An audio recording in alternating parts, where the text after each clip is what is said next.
Banaskantha LCB પોલીસે Bhabhar Radhanpur highway ઉપર બેડા 3 રસ્તા નજીકથી પરપ્રાંતીય દારૂ ભરેલ ટ્રક ઝડપી.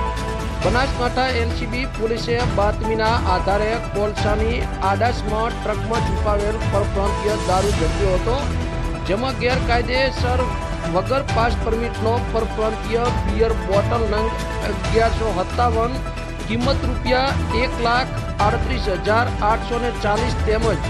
ગાડીની કિંમત રૂપિયા 10 લાખ તથા લિગ્નાઇટ કોલસો આશરે 20 ટન કિંમત રૂપિયા 60,000 સહિત કુલ રકમ 11,98,840 ના મુદ્દામાલ સાથે ગાડીના ચાલક આરોપી અજાણ્યા ઈસમ તથા ગાડી માલિક સુનિલભાઈ બાબુભાઈ વિષ્ણુઈ રહે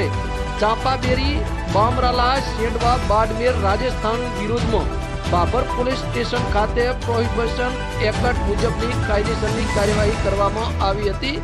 જેમાં ભાભર વિસ્તારમાંથી પરપ્રાંતીય દારૂ ભરેલ ટ્રક ઝડપાતા બુટલેગરોમાં ફફડાટ ફેલાઈ જવા પામ્યો હતો. બ્યુરો રિપોર્ટ બનાસની અસ્મિતા, ભાભર સુઈગામ, બનાસકાંઠા.